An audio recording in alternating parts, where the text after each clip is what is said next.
2024 లేదా 25లో డిగ్రీ లేదా బీటెక్ చదివారా? సాఫ్ట్‌వేర్ జాబ్ కోసం ఎదురు చూస్తున్నారా? అయితే కోడ్ జ్ఞాన్ 100 డేస్ కోర్సులో చేరండి. జాబ్ సాధించండి. నమస్కారం సార్. నమస్తే. సార్, ఒక రిలేషన్‌షిప్‌లోకి ఎంటర్ అయ్యే ముందు ఒక అమ్మాయి తెలుసుకోవాల్సిన విషయాలు ఏంటి సార్? ఆ రిలేషన్‌షిప్, ఆ జర్నీ అంత బాగుండాలి అంటే తను ఏం తెలుసుకోవాలి? మ్యారేజ్ రిలేషన్షిప్స్ గురించి మాట్లాడితే ఓకే, చాలా ఇంపార్టెంట్గా తెలుసుకోవాల్సిన ఒక 5-6 పాయింట్స్ ఉన్నాయి. నంబర్ 1 వచ్చేసి ఎమోషనల్ నీడ్స్. అబ్బాయి యొక్క ఎమోషనల్ కేపబిలిటీ ఇది తెలుసుకుని తీరాలి. చాలా మంది ఈ పాయింట్ నెగ్లెక్ట్ చేస్తారు. వాళ్ళకి డబ్బు ఉందా, ఆస్తుందా, హైట్ ఉన్నాడా, బాగున్నాడా, జుట్టు బాగుందా, ఇది చాలా తప్పు. ఎమోషనల్ నీడ్, బికాజ్ నేను ఎమోషనల్ థెరపిస్ట్ కాబట్టి అది చెప్తున్నాను కాదు.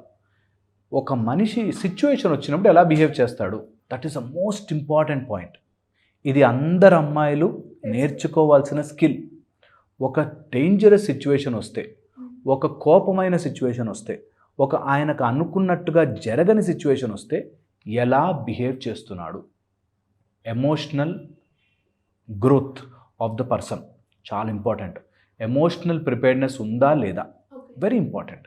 ఎందుకంటున్నానంటే ఏదైనా సందర్భం వస్తే వాడు అన్నిటి కోపం వచ్చేస్తుంది. అసలు కోపం కానీ మంచివాడండి, రాంగ్, నాన్ సెన్స్. ఎప్పుడు ఒప్పుకోద్దా పాయింట్. కోపము కానీ మంచివాడండి ఉండదు.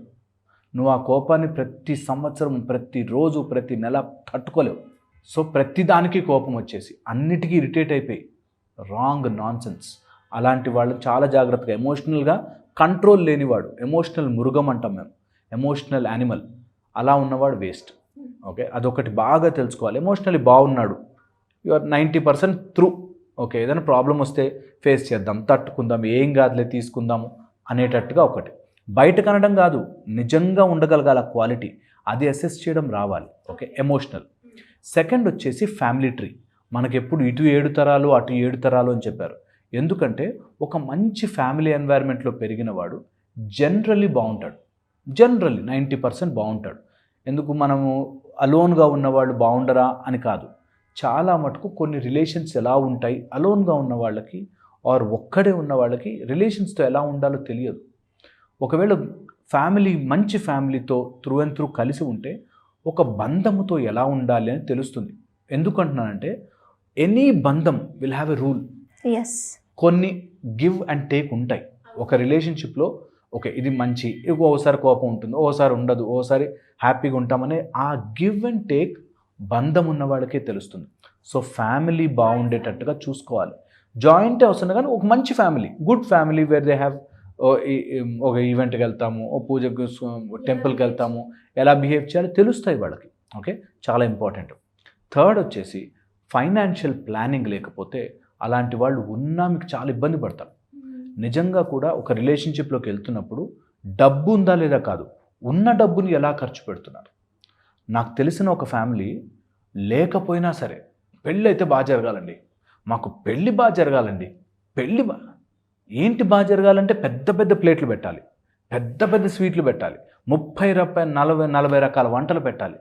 ఎందుకు? నీ స్తోమత ఏంటి, నీకు దాంట్లో ఉన్నంతవరకు పెట్టు హాయిగా. సో ప్రాబ్లం ఎక్కడ వస్తుందంటే ఫైనాన్స్ ఉన్నా లేకపోయినా వాడికి ప్లానింగ్ ఉండదు. అనవసరంగా 30 చీరలు కొనుక్కోవాలి, 50 బట్టలు కొనుక్కోవాలి, 5 షర్ట్లు కొనుక్కోవాలి, నాకు ఇలా ఉంటే నచ్చుతుంది. అలాంటి వాటితో చాలా జాగ్రత్తగా ఉండాలి.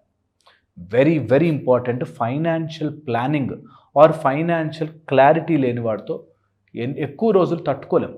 Okay, and fourth most important thing, హ్యాబిట్స్కి ఎప్పుడైనా తాగొచ్చులే, ఈ మధ్య తాగుడేం పెద్ద అలవాటు కాదులే, ఎప్పుడైనా, నో వే, నో ఛాన్స్. అలాంటిది గనక మీకు ఫస్ట్లో అలవాటు కాకపోతే, ఫస్ట్లో అది అర్థం చేసుకోలేకపోతే, దాని తర్వాత ఫ్యూచర్లో అది అన్కంట్రోల్గా మారే ఛాన్స్ ఉంటుంది. ఒకవేళ మరీ తాగుబోతులు అందరూ చెడ్డవాళ్ళ అని ఆలోచిస్తే మాత్రం ఎంత కంట్రోల్ ఉంది అన్నది తెలుసుకోవాలి. Control of what they are doing. ఆ కంట్రోల్ తప్పిన రోజున మనిషి ఎంత జంతువులా మారతాడో అని తెలుస్తుంది. బికాజ్ మేము చూస్తాం, ఏ బంధమైనా తెగిపోయి నాశనం అయిపోతుందంటే వాడు పెద్ద అడిక్ట్ అయి ఉంటాడు ఏదో ఒక విషయంలో. అది it can be paan, it can be alcohol, it can be cigarette, drugs, or వాడి యాంగర్, వీటికి అడిక్ట్ అయిపోతాడు.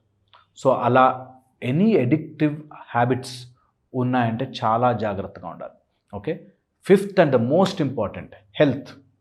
ఒక అబ్బాయి వాడి హెల్త్ గురించి పట్టించుకోలేదు అంటే, హెల్త్ కేర్ తీసుకోవట్లేదు అంటే, అలాంటి వాడు చాలా చాలా చాలా ఇబ్బంది పడతాడు.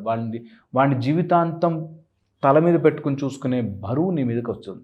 అందుకని ఎప్పుడైనా యాక్సిడెంట్ అవ్వడమో లేకపోతే ఏదైనా హెల్త్ ప్రాబ్లం రావడమో ఓకే, బట్ తెలిసి తాగేసో, తెలిసి తప్పుడు పని చేసో, తెలిసి హెల్త్ ప్రాబ్లం తెచ్చుకుంటే there is no end to it. ఆ సఫరింగ్ చెప్పలేము. ఇంకా ఆమె మ్యారేజ్ చేసుకుందని అన్ని హాస్పిటల్స్ తిరిగి, అన్ని చోట్లకి తిరిగి ఇదే ఊడిగము సేవ చేయడమే ఉంటుంది. సో హెల్తీగా ఉన్న వాళ్ళని చేసుకోవాలి.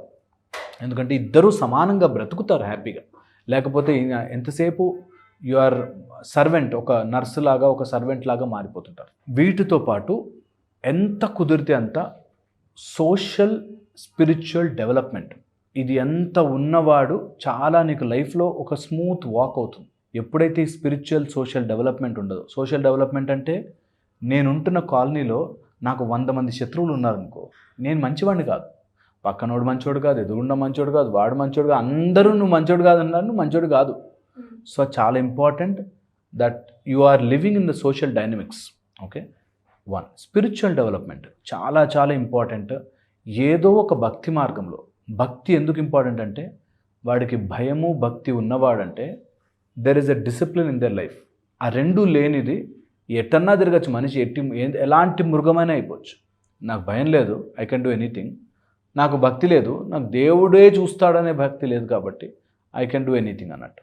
సో అందుకని రాంగ్ వెళ్ళే మార్గం ఉంటుంది. వీటిని జాగ్రత్తగా మైండ్లో పెట్టుకుని, ఇంకా అట్లా లిస్ట్ చేస్తే చాలా ఉన్నాయి. వీటిలోనే నేను ఎప్పుడు చెప్తాను, highlight important point, mental health support చేసేవాళ్ళు. నీకు ఫ్రస్ట్రేషన్ వస్తుంది, నీకు పిచ్చి కోపం వస్తుందంటే ఏం కాదురా నేను ఉన్నా కదా అని చెప్పలేని వాడు నీకు ఎప్పటికీ అవ్వలేడు. అండ్ ఓన్లీ మాటలు చెప్పేవాడు నీకు ఎప్పటికీ కుదరదు. ట్రూ. ఇది చాలా ఇంపార్టెంట్. ఈ విషయం మెంటల్ హెల్త్ అనగానే ఏం కాదు బేబీ నేనున్నాను నోట్తో అంటే కాదు, రియల్గా ప్రాబ్లమ్ని సాల్వ్ చేయగలిగే కెపాసిటీ ఉన్నవాడు కావాలి. అలాంటి వాడైతే నిజంగా ఈ పాయింట్స్ చూసుకోవాలి. ఏ అమ్మాయి అయినా సరే లిస్ట్ రాసుకుని 6-7 పాయింట్స్ ఇవి ఉన్నాయా, mostly they will be fine. Mostly అయినా కూడా కాంప్లికేషన్స్ వస్తే తట్టుకుని ధైర్యంగా ఫేస్ చేసి మార్చుకునే కెపాసిటీ ప్రతి అమ్మాయిలో ఉండాలి. అండ్ నాకు ఎప్పుడు నమ్మకం తెలుసా, ఒక ఉమెన్ బాగుంటే ఆ ఫ్యామిలీ, ఆ సొసైటీ అంతా బాగుంటుంది. ఉమెన్ హెల్తీగా ఉండాలి. So always make sure that me compatibility తీసుకుని తెలుసుకుని అలాంటి వాళ్ళని చూస్ చేసుకోవడం ఈజ్ అ రైట్ ఆప్షన్. లేదు మీరు ఆయన పట్టించుకోవట్లేదు, నాకు చూస్తే బాగుంటుంది. ఒక అమ్మాయి అన్ని క్వాలిటీస్ బాగున్నాయి, జుట్టు లేకపోతే వదిలేస్తుంది. జుట్టు ఉండాలండి, నాకు జుట్టు చిన్నప్పటి నుంచి నేను బట్ట తర్వాత ఊహించుకోలేనండి నాకు అందను. So these are simple things, వీటి వల్ల చాలా మిస్ అయిపోయిన వాళ్ళు ఉంటారు.